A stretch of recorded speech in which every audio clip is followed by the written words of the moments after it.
Hello. All right. So last week, putting it all together. So we've had to pivot a little bit from our curriculum as everyone is in different places. So Janelle, nice to see you again. David, you're always here. Appreciate that. So what I want to ask you guys is this: where'd you guys start? Where are you today? And what will be most helpful going forward as we get into the next quarter? Ladies I first. I'm gonna start by saying that I have literally 2 full days blocked out to catch up on my 2 weeks. And but I started absolutely nowhere. I had no team, no systems, no nothing. And so I have slowly been chugging away and learning a lot. And I had zero confidence in my ability to bring on a 1099 employee in a way that was going to be sustainable. And at this point, I feel really good about it. One thing that sort of solidified the deal for me, um, in addition to this course, which I'm going to take again, was the timeline checklist. And so I have been putting them into practice with clients over the last week or so. And I don't know what it was, but for that alone, helped me feel super confident about having a system in place to hire someone that I feel good about, if nothing else. Um, and I will stop talking after I give you this one side thing. I love my AEM, but I went over to her super excited about these checklists, and she was like, I don't know what you're talking about. And it's not a big deal. Nobody cares about that except you. And I was like, oh, you just burst my bubble. Side note though, no big deal. Love her still. Who said, who says Huh? that? I, Who said I, the whole, I I just the have no reason why I words. mentioned it was just because I know you There's had. not that many times in my life that I have no words. But who the hell says that to somebody? Well, It doesn't matter. tell them I'm going to send them an email. But like, actually, a lot of people care about this, and you should too. Don't do that. But I was just saying that because I was so super excited about it. And I know you had said that all the AAMs were gonna be briefed on it. And I No, don't they're know. not all going to be briefed on it. That's why we wrote Oh, a note. It's like literally all they need to tell you is how do I bring a timeline into my account, right? Like that's all they mhm. need to know, and like that's their job, and they should do it with a smile on their face. That's All disciplinary right. to you. Anyway, that's all. I have nothing else to say. Listen, I think like especially for David and Susan, right? It's like structured hiring is the key to success, right? And just because your business is not like if the collection of humans you have now does not represent what your vision is, we're getting to the fourth quarter and the end of the year. So if there's ever a time to like reset your model and things, look, the way that you present it going forward is simple. It's just like this. Here's the benefits. Here are the resources we offer. This is a system that our team and business is going to run off of. Here are the benefits that we see for the people that use the system. Now, everyone is an independent contractor has a right to run their business any way they want. And if the system isn't right for you, we'll support you in your next great opportunity. And that's it. I don't think there's any more of a conversation now. Don't be tied to the way that you did things in the past. Be tied to the vision that you have greater than anything else. If there is one thing that we could learn from Robert Refkin is what happens when you never give up on your vision, right? Do you guys did who went to the last Compass retreat? All right. Watch Robert's keynote speech from that. It was the best speech he's ever given. At one point, I was like, I reached out to Rory and I was like, who made that presentation for him? He's like, why? I go, that was the best presentation he's ever given in the 7+ years I've been here. He's like, he actually made the whole thing himself. He put up this slide that had all of the negative press marks. Well, it couldn't be all of them because he could take up a whole presentation on it. And what he was saying is like, look, like you can't give up, right? He's been chasing this same vision for 10 years. And as of tomorrow, we'll have 400,000 people here by the end of next year. That is insane. Insane. And if you don't realize where we are as an industry, strength in numbers is the greatest benefit we can have as agents working at this company. Because when you have that many people, people have to listen to you, whether they like it or not. All right. So, David and Susan, takeaways. Where were you when you started? Where are you today? And what will be most helpful going forward? Yeah. So Susan started the company. I joined her about 15 years ago, and then we did our two-person team for 11 years. And we had at various times had some help with admins and people in the office periodically. Nothing really stuck. And then we joined Compass. And in the last probably year and a half, we've added four team members, mostly organically, people that we kind of knew within our own network. And then actually two were provided by Compass. So, um, and we have one more teammate. So I guess five team members, but Chicago. she's part-time. She splits time in Chicago. Um, but I think what we're learning is the structure is critical. So we're trying to meet with our team once a week. Um, and that's a big part of it. It helps with the coaching sessions and things like that. It also helps us delegate some of the work to the other people. Um, I think probably the thing that's echoing in my mind is something we talked about a few weeks ago, and that's that, you know, if they're not providing value, we should probably let them go. And I think we've had a long enough sample with a few of them now, over a year, where there's been little to no production and a lot of work on our part to try and develop them. And, you know, probably is time to let some people go, or at least one person go. So that's good to learn, and you have to be okay with it. I think one of the Yeah. things that we grapple with is we talk about meeting our group or team once a week, but we've got two that have other jobs. And so they cannot meet with us. And so it's kind of catch as catch can with them. And I mean, one I haven't seen in a month or more because she has another job. They're trying to transition into real estate. Do you just not take people like that? Yes. Okay. So there's a saying like your main thing has to be your main thing. And if not, like you don't want to work with people like that, right? So think about it like this. You're like when investors invest in companies, right? They're investing in like a CEO, the vision, and what the company's doing. But you're not going to invest into somebody that's like scattered into 15 different visions and has other priorities. The main thing has to be the main thing, right? So when you look at your team, you want to build a team, right? Like you want actual culture and kumbaya, correct?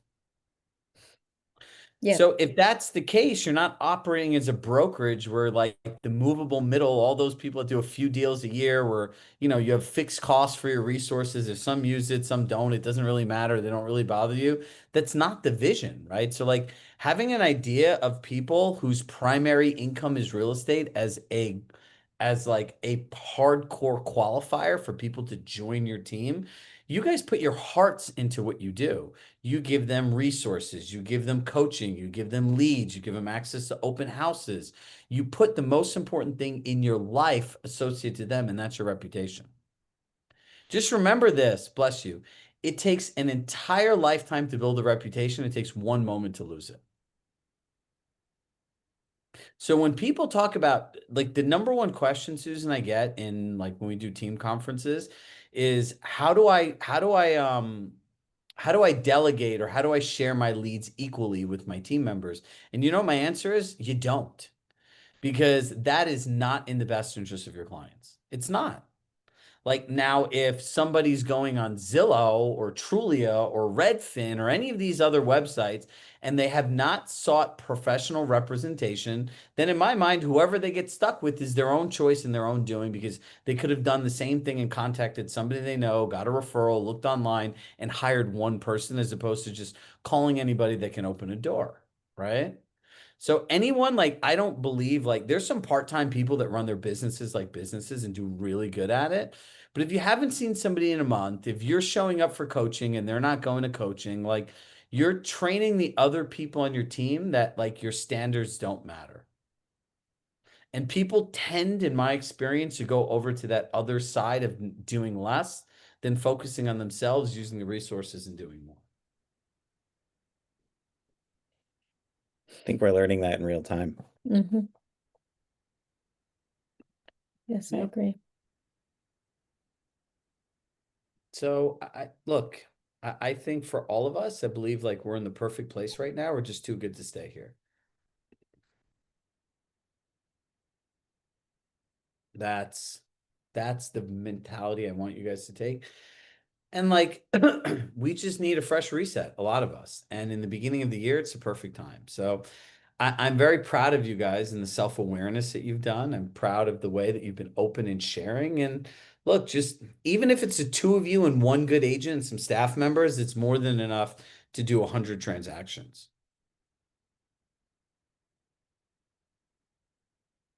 And it's easier to do the work yourself than to go back and fix the work and the mental gymnastics of unproductive people. Because as human beings, correct me if I'm wrong, when people are taking advantage of you, it's consuming.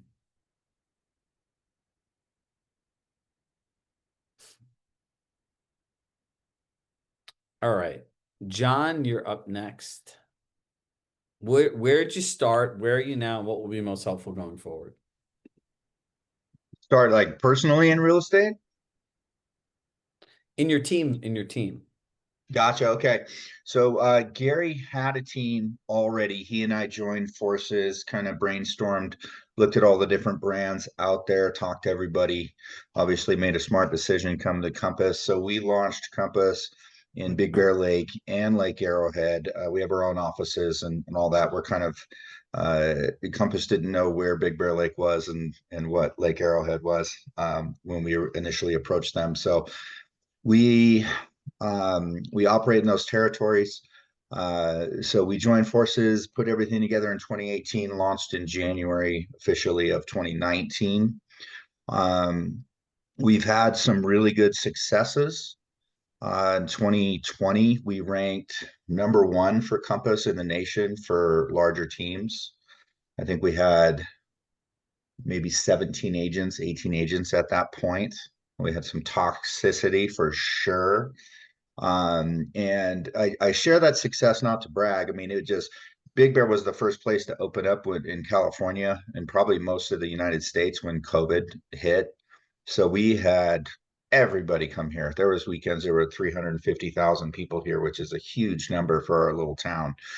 So we became the number one Airbnb destination. Every investor came. Luckily, we had a big team at that time because we were able to handle, albeit uh, much of it was toxic, but we were able to handle the workflow. So we we got some accolades. We did some things. I think we were tied for 19th in the nation of all brokerages of our kind of team size, how they segment those out. Um, and in that we learned a lot of bad habits. We were you know without going too deep into it, we just needed to fix a lot of things.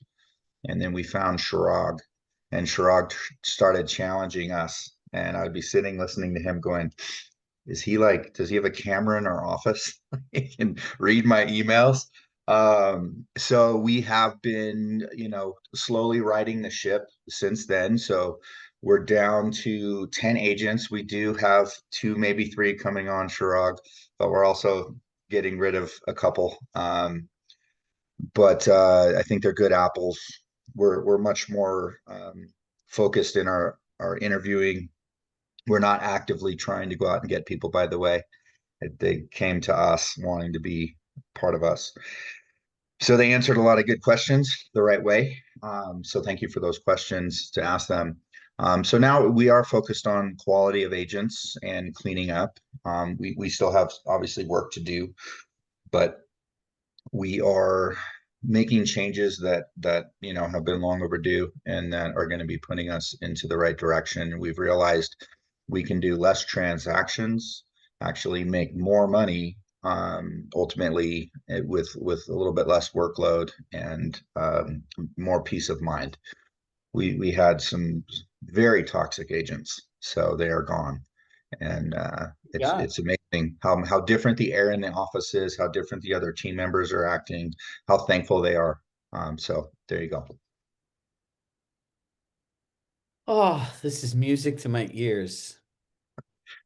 It's You true. see the smile on my face. Susan, you're up next.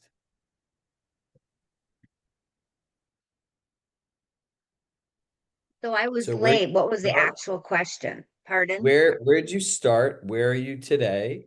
And what would be most helpful going forward? Okay. Well, when I first came to Compass, I was obviously at a different brokerage and I had a business associate there and we moved over together. And I think we were doing pretty good. And then we came over to Compass because we picked up another member and I said, it was a friend of mine. I'm a interior designer. She's an interior designer. And I said, why don't you become a realtor too? You're doing half the work. And so I said, if you do it, then I'll go wherever you want to go, thinking she would come to me, but no, she selected Launch at the time, which has since become Compass. And so we were all doing really great and everything. Then we kind of had like life happen. And one of the gals that I came over with, or that brought her over with me, she ended up going to a different brokerage, primarily because she was an older lady in the technology and everything. The whole culture was not quite her. So still great friends, but she's now at another brokerage. And then my other business associate had another life change, and her life got fuller in other areas. So she's kind of dialed back a lot. So now it's just kind of been me holding the ground. We lost one of our biggest lead producers too. So it's just been kind of a big turmoil trying to figure out where I'm going to settle as far as, rebuilding up a new team or joining somebody else's team or whatever. So I'm just kind of looking for a new solution right now. That's kind of where I'm at. Busy, but still looking to figure out what it's going to look like. Well, let me ask you a question. What you want to all everyone wants to ask themselves this when you go on a team, and it's good because are you going to the team leader event here tomorrow? Oh yeah, yeah. Okay. So we'll talk about this tomorrow, but Okay. like it's what's the purpose of your team, right? Like that's the most basic question. What is the purpose, right? So when I think of a team member only has three different purposes, right? Number one, they are able to help you service your existing business so you have leverage and time to put back into your personal life and to grow your business. Number two, you have so many leads that you need people to service them. If not, like you have to turn them away, or it's going to make you look bad because you can't stay in touch with people. Or number three, and this is the one that works out the least, they have an amazing database and network, and they're willing to have you mentor them and guide them to develop it and share the business with you equally, meaning like it's all like 50-50, right? Because you have to do all the deals with the people. Now, the third one's the most dangerous because it doesn't work out because like you can't fall in love with potential. Number one and number two are very, very specific, right? So most teams can operate with two people and like a full-time EA, and they can do just fine depending on how many transactions they do and what's the purpose of the team and what's the vision that you have. Yeah. Well, we have brought on another gal that that it's more or less because most of the things are falling on me to do right now, and I find that I'm in front of the computer or working 24 hours a day. So we brought her on to kind of help with open houses and just day-to-day things, and that's been very helpful. And I've gotten a VA who training a VA when you don't know how to train a VA is a job in itself. So, so yeah, so I think it's the number two is finding somebody or a group of people to help do what I'm doing so I can have some free time. Perfect. Now you want to define what those things are down to the micro task, and then you define how they do it, right? So if you're buying a franchise, literally you're just buying their operating procedures and manual, how they check people in, how they follow up. Think of your business the same way. And I'm a control freak. It took me a long time to even use a transaction coordinator because I come from the legal world too. So it's like everything she did, I just micromanaged. I thought I got to stop. So now the transaction coordinator I work with now, I just step back because she like so knows her stuff, and I'm very confident in this. So it's just like getting those kind of people that I can, you know, let things go. Well, So, look, here's the thing. People that are control freaks just really care about the outcome. I don't think there's anything wrong with it. But until you define, like, here's why you do this, here's what you do, and here's how you do it for someone else, you'll never feel good at letting go. A lot of letting go is us taking the time to really build the right training to give it off to people. mhm. And thanks to you learning how to do these super prompts, it's like even with the VA on little things I want her to do, I'm trying to create a super prompt so I don't always have to feel that I have to double check what she's doing. If she follows these steps, then I can pop in now and then to make sure things are, in fact, getting done. And more importantly, done the way I would like them to be done. So, Yep. mhm. So that's You kind of me know, where I'm I at. think I just think you have to just start somewhere and like literally it's like order of like I don't know. I don't remember much from school when I was a kid, but I remember order of operations, right? You just have to start with one thing, get it done, and go to the next thing, right? It's like all these Mhm. people that make New Year's resolutions. I'm going to do everything this year. Really? That's you're going to do nothing because everything is overwhelming. It's not clear, it's not concise, it's not quantifiable. Mhm. Yeah. Yep. Donna, you're up. We're doing team building sessions, so I know you're we haven't normally seen you here, so you could you're on mute. Sorry, I'm really not a team. I just came out of curiosity. Thought about building a team, but I don't know. Well, Haven't this is a decided. good conversation to listen to. Exactly. So that I'll give I'm you the hearing best voices on the advice. surface. Go hire an assistant and start there. And then when you get busy enough that you need more people to help you and service your business, go find somebody. But then there's also like I have another team leader. They just do Tinder dating, right? Like when they need help, like they have arrangements with people in the office and they find people to help them and like that's it. Right? I always say to people, they're like, but I have a $10 million client. I'm like, okay, that's like doing a $5 million deal on your own. It's better to have two really qualified people and someone that could help you then someone else is going to make you look bad and you're going to have to micromanage. And then the mental gymnastics of, I've given them this opportunity and like, da, da, da, da, da, da, da. Never ends. Well, I've just been a single agent forever, so I, I have help, but not full-time virtual assistant, but I have transaction coordinators and I think about adding someone and then something happens and I back away again. So. Shira, can I ask you a question? You just had something pop into my head, but I don't want to cut off this your conversation with Donna, so I can wait. No, go ahead. Um, I've been toying with this same question. So I do webinars and I get a lot of leads from my webinars. But what ends up happening is that I end up having a lot of leads that come in and the Metroplex is massive. And part of what I was thinking about hiring is that I'm not often able to really work all these leads by myself. And I was part of what I wanted to do is hire a buyer agent that can help with some of these buyers that are buying all the way in Fort Worth or even further out away from where I am. And I toyed with that versus just hiring a VA instead and then hiring a showing person or getting a showing person. I just wanted your thoughts on that. Can you, when you hire somebody, if you could hire a salaried employee to do all of your showings, it's the greatest ROI you can ever have. Okay.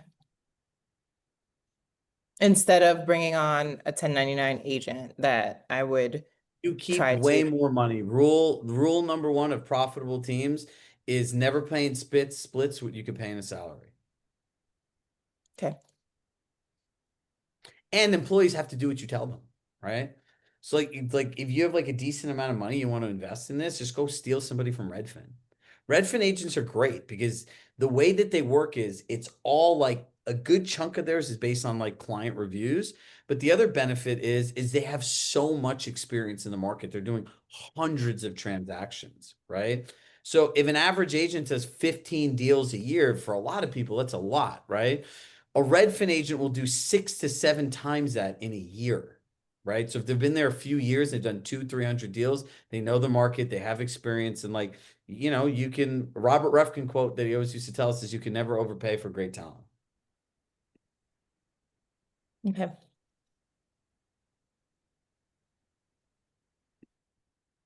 All right, guys, on that note, like, look, go through the track again. We're going to go through the same track, the same stuff. And like, here's my suggestion for all of you.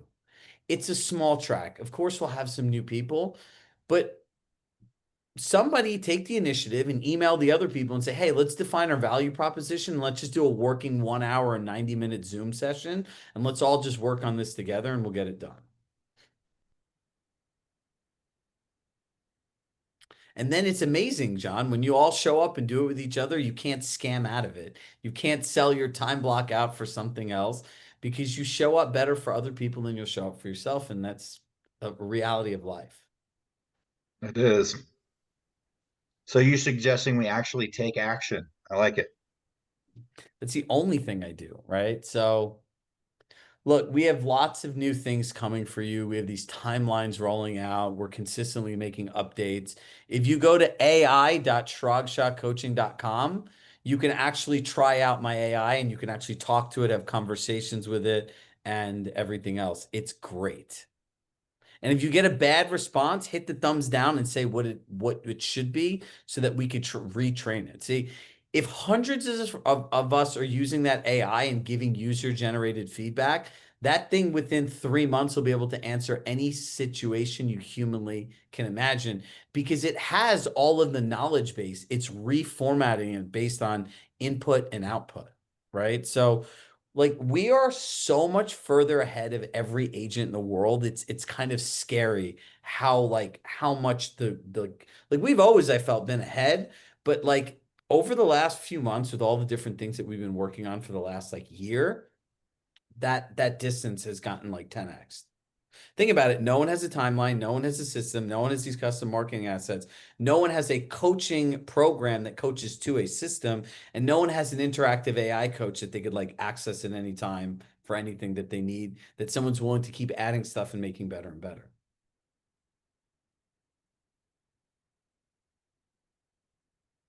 So on that note, with love in my heart, I love you all. Congratulations on, like, I would say for this group, awareness, I think would be like our key takeaway. And onward and upward. And Susan, I will see you tomorrow. And the rest of you, I hope to see you soon. Bye, everybody. Thank you, Chirag. Thank You're you. welcome. Thank you. Bye.